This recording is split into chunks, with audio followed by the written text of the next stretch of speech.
Hello class, today we're going to keep talking about functions, but we have a couple of vocabulary words first. Our first vocabulary word is continuous graph. A continuous graph is a graph connected by lines or curves. So a couple of examples of a continuous graphs are this one. See, it's a curve, but it's just one long piece. This one, it's a straight line, but once again, it's just one long piece. It's all connected together. Our second vocabulary word is discrete graph. And a discrete graph is a graph that shows distinct points. So it's separated, it's disconnected. So examples of that would be one with just points on it, or one where the lines are not connected. Okay. So now that we know that, let's just do a little bit of quick review about lines in general. So remember, we know that y equals mx plus b. So just a reminder, m is your slope,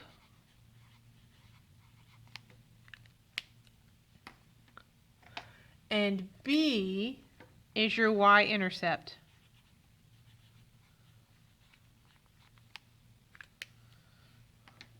When you're graphing, remember, slope, m, that's how you're going to move from one point to another.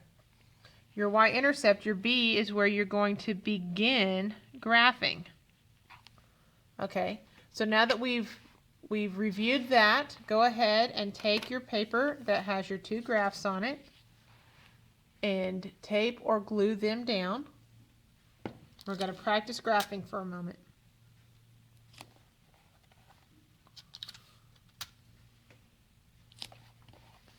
Okay, so let's look at number one. Now, when you're graphing, the first two things you need to do is you need to find your m and your b. Okay, m, remember, is the number in front of x. So what number is in front of x here? Well, there's not a number there. When there's no number, we know that the number is 1. So my slope is going to be 1 over 1. B is the number tacked on. So what number is tacked on? 5.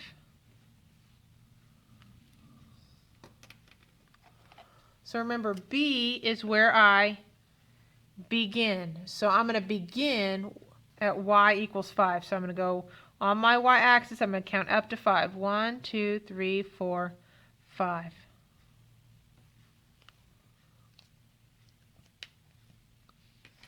Remember, m is how I move. So because it's positive, I'm going to move up 1 over 1 and put a point. Now to make a good straight line, I need 3 points. So I'm going to go from that point up 1 over 1. Now that I have my points, I can connect the dots and draw the lines. Yes, your line needs to go all the way through your graph. And I'm done. Okay, so let's look at number 2. Now remember, the first thing you need to do is you need to find m and b. M is your number in front of x. What's the number in front of x? 3. So my slope is 3 over 1. What's the number on the end? The number on the end is a minus 2, so my b is negative 2. So where do I begin? I begin at negative 2. So I go to my y-axis and I'm going to go down 2 and put a point. From that point, I have positive 3 over 1. So I'm going to go up 3, 1, 2, 3, and over 1. To make my third point, I'm going to go from the point I just created and go up 3, 1, 2, 3, and over 1. Now that I have my points, I can connect the dots and draw my line.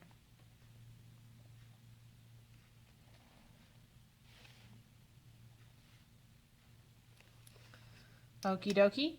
So now, what we've talked about, you may or may not realize it, is we've talked about functions in 4 different ways. So go ahead and take out your paper. It was underneath your graphs, looks like this. And we're going to specifically talk about the 4 different ways you can talk about functions.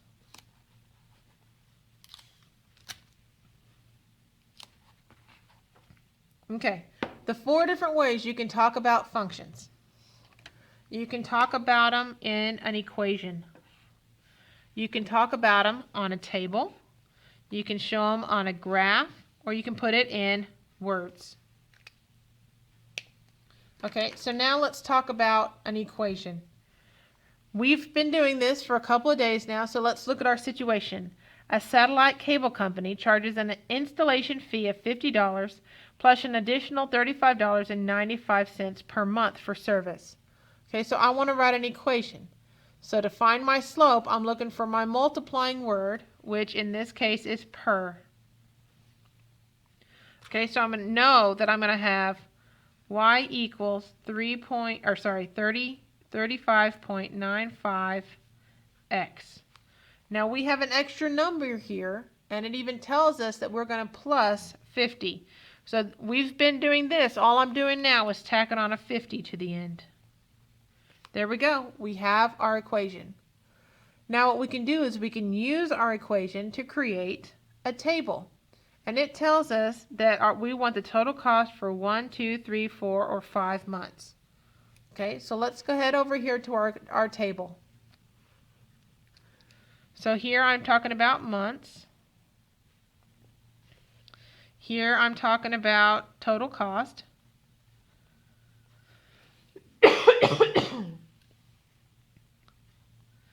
And I know a lot of you are going, Miss Smith, what's that center column for? That center column is where we're going to show our work. So we know we have 1, 2, 3, 4, 5 months. Okay, so all I'm going to do is I'm going to take the equation that I already wrote, and in place of x, I'm going to put my numbers. So my first one is 35.95 times 1 plus 50, which gives me 85.95. My next one, I'm going to do 35.95 times 2 plus 50, which gives me 121.90. My next one is 35.95 times 3 plus 50. Notice the only thing that's changing is the number I'm plugging in for x. And that gives me 157.85. 35.95 times 4 plus 50 gives me 193.80. Last one, 35.95 times 5 plus 50. That gives me 229.75. And we have our table. The table represents the same thing that the equation did. It just gives us specific details. Okay, so now let's look at a graph. So on our graph, what do we put along the bottom? We put months. What do we put along the side? Along the side we have total cost.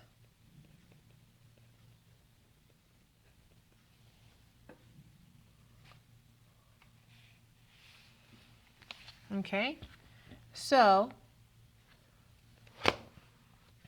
if I plugged in 0 on my table in my equation, what would I get? So I have 35.95 times 0 plus 50, and that would give me 50. So on my 0, I can put a point at 50. Oh, sorry. Okay. My next point I'm going to grab from my table is 1 and 85.95. So I have 1 and 85.95. My next point, 2 and 121.90.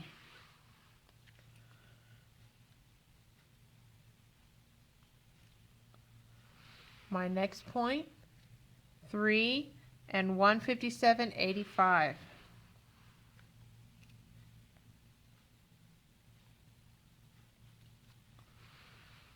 4, 193.80.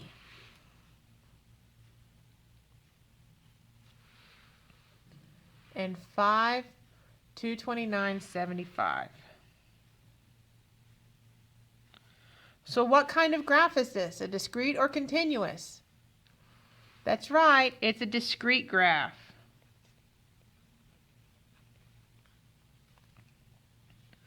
Okay, so what do these points mean? Well, what this means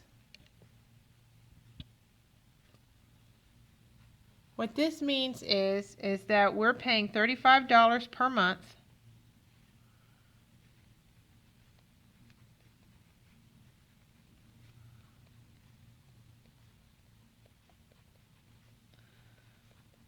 plus a $50 fee.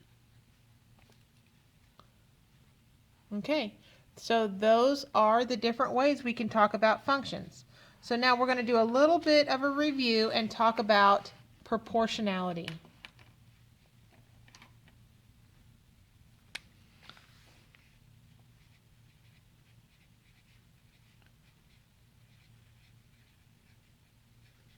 The proportionality of functions.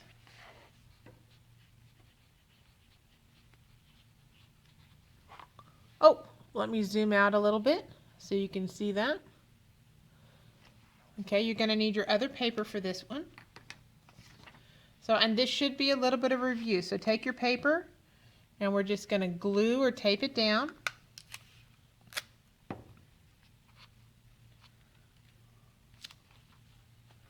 Now this is a little bit different. We are not looking for slope. We're looking to see if it is proportional or not. Now it's similar to slope, but not the same. So with slope, I would draw little lines along the side and we would see how the numbers change. With proportion, all we're doing is taking the numbers and dividing them. So I have 35 divided by 10.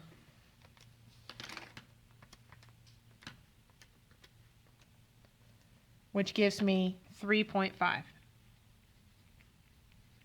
My next set is 20 and 85, so I'm going to do 85 divided by 20,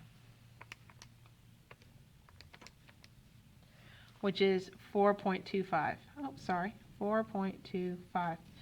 These numbers are not the same, so this is not proportional.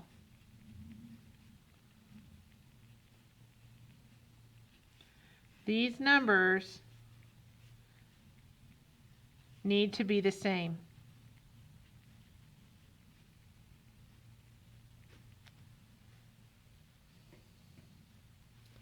Okay, so now let's look at number 2. With number 2, okay, now we know that for something to be proportional, we have to have it in y equals mx. There can be no adding or subtracting.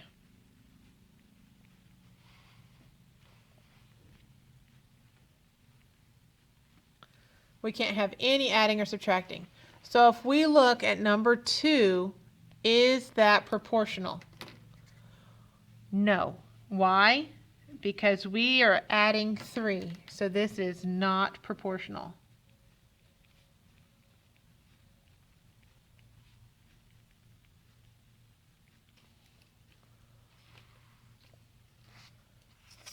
Let's look at number 3. Is this equation proportional? Yes, this is proportional because there is no adding or subtracting.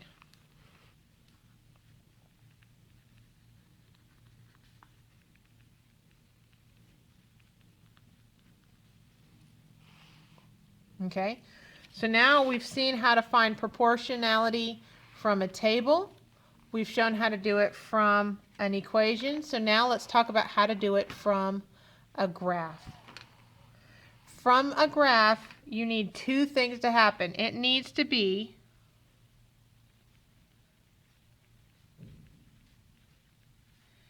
a straight line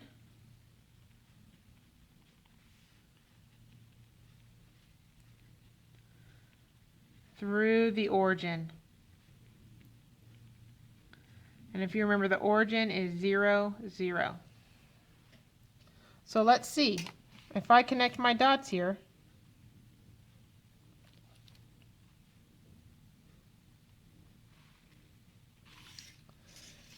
is it a straight line? Oh, sorry, y'all can't see. Is it a straight line? Yes. Does it go through the origin? Yes. So this is proportional.